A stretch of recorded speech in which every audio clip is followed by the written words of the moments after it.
Good morning dear students. आप सभी का इस एजुकेशनल यूट्यूब चैनल पर हार्दिक स्वागत है। प्रिय विद्यार्थियों, पिछले वीडियो में हमने मौर्योत्तरकालीन आर्थिक स्थिति यानी व्यापार वाणिज्य आदि के बारे में अध्ययन किया था और आज हम संगम युग के बारे में चर्चा करेंगे। तो सर्वप्रथम तो यही है कि संगम युग क्या है या संगम युग से क्या तात्पर्य है। तो ये आपको अवश्य ध्यान में रखना चाहिए कि भारतीय इतिहास का वह काल जब दक्षिणी भारत तीन राजवंशों चेर, चोल तथा पांड्य के द्वारा शासित होता रहा, उसे संगम युग कहकर पुकारा जाता है। जिस प्रकार उत्तर भारत की प्राचीन सभ्यता एवं संस्कृति की जानकारी वैदिक साहित्य से मिलती है, उसी प्रकार प्राचीन दक्षिणी भारत की सभ्यता और संस्कृति की जानकारी संगम साहित्य से मिलती है। यानी दक्षिणी भारत में तीन राजवंश ने चेर, चोल और पांड्य इन्होंने शासन किया, उस युग को संगम युग के नाम से पुकारा जाता है। और इस युग में तमिल कवियों द्वारा संगम साहित्य की भी रचना की गई। संगम साहित्य का अध्ययन हम बाद में करेंगे, पहले हम संगम युग के राजवंश और उनकी राजनीतिक स्थिति उनके बारे में चर्चा करते हैं। तीन राजवंशों में सर्वाधिक प्राचीन राजवंश चेर वंश था। इसका ही संगम साहित्य में सर्वाधिक उल्लेख मिलता है। चेरों का प्रतीक चिन्ह धनुष था तथा राजधानी उनकी वांजी या करोवर थी। चेर राज्य केरल के मालाबार क्षेत्र में था, तो ये ध्यान में रखना है। चेर राज्य का प्रथम शासक उदयन जेरल था। उसने महाभारत में भाग लेने वाले वीरों को भोजन कराया था, ऐसा साहित्य में उल्लेखित है। उदयन जेरल के बाद में नेदुन जेरल आदन ये चेर शासक हुआ। उसने 7 राजाओं को पराजित कर अधिराज की उपाधि धारण की तथा समस्त भारत पर विजय प्राप्त कर हिमालय तक अपने साम्राज्य को इसने बढ़ाया था। और इसके बाद में सेनगुट्टुवन शासक हुआ। ये चेर वंश का महानतम शासक था, सेनगुट्टुवन। इसे लालचेर भी कहा जाता था। यह 190 ईस्वी के आसपास शासक बना था। जो संगम युग है उसका समय प्रथम सदी से तीसरी शताब्दी तक माना जाता है। यानी प्रथम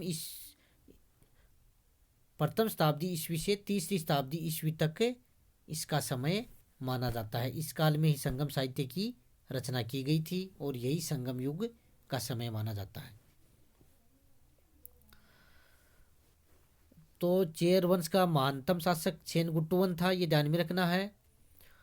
और संगमकालीन कवि पर्णन ने सेनगुट्टुवन के यशोगान का वर्णन किया है। उसने ये भी लिखा है कि उसके पास एक जहाजी बेड़ा भी था।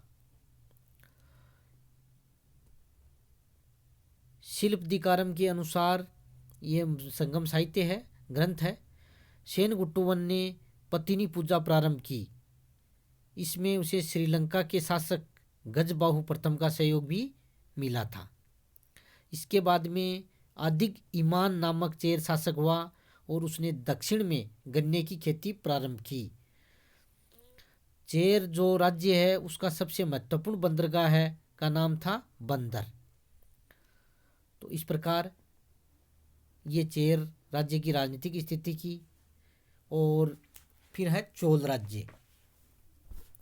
चोल राज्य तमिलनाडु में पेन्नार तथा वेलारू नदियों के मध्य स्थित था। और चोलों का जो प्रतीक चिन्ह है वो बाघ था।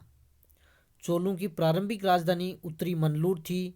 बाद में उरेयूर तथा तंजौर चोलों की राजधानी बनी थी। संगम साहित्य से हमें पता लगता है कि चोल वंश का प्रथम महत्वपूर्ण शासक करिकाल था।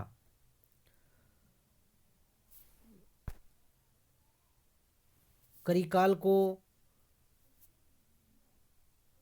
प्रारंभ में वह योग्य शासक था, लेकिन बाद में उसे पदच्युत कर दिया गया था।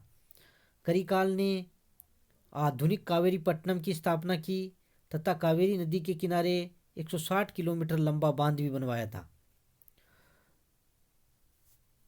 उसने तंजौर के निकट बेणी के युद्ध में उसने चेर तथा पांड्य राजाओं के 11 राजाओं के समूह को उसने पराजित किया था। प्रारंभ में जब करिकाल को पदच्युत कर दिया गया था तो उसने कैद से भागकर और बलपूर्वक राज सिंहासन पर अधिकार कर लिया। तो इस प्रकार इसने अपनी योग्यता का अच्छा परिचय दिया। करिकाल ने चेर शासक पेरुंजेरल को पराजित किया। करिकाल ने उद्योग धंधों तथा कृषि को प्रोत्साहन दिया तथा सिंचाई के लिए तालाब खुदवाए। इस प्रकार चोल राज्य में उस समय संगम युग काल में महत्वपूर्ण शासक करिकाल एक प्रसिद्ध शासक हुआ है। करिकाल के बाद में चोल राजवंश दो शाखाओं में विभाजित हो गया। एक की राजधानी फुहार और दूसरे की उरेयूर थी। उसके बाद में वहाँ के शासकों के बारे में कोई विशेष जानकारी नहीं प्राप्त होती है। पांड्य राज्य। पांड्य राज्य सुदूर दक्षिण में स्थित था। इनकी राजधानी मदुरै थी। पांड्यों का प्रतीक चिन्ह मछली था। इनकी प्रारंभिक राजधानी कोरकाई थी। पांड्यों का सर्वप्रथम उल्लेख मेगस्थनी ने किया है। पांड्य शासकों के अंतर्गत सर्वप्रथम नेडियोन ने समुद्र पूजा प्रारंभ करवाई। वह पहरुली नदी को अस्तित्व प्रदान किया। पलसाली मुदुकुमी। वेलविकुड़ी दानपत्र के अनुसार पांड्य वंश का प्रथम ऐतिहासिक राजा पलसालई मुदुकुमी को माना जाता है। उसने अनेक वैदिक यज्ञ करवाए और उसने महेश्वर की उपाधि धारण की थी। नेडुंजेलियन यह सबसे प्रसिद्ध पांड्य शासक था। नेडुंजेलियन स्वयं कवि था। वह कवियों का संरक्षक था। उसने रोमन सम्राट अगस्टस के दरबार में भी अपना दूत भेजा था।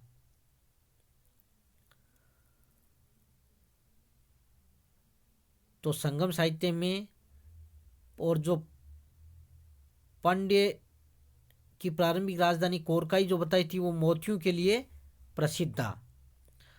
तो इस प्रकार ये हमें इनकी राजनीतिक स्थिति के बारे में आज हमने चर्चा की है कि ये 3 वंश हुए हैं, इनकी राजधानी और इनके महत्वपूर्ण शासक जिनका हमें संगम साहित्य में वर्णन मिलता है।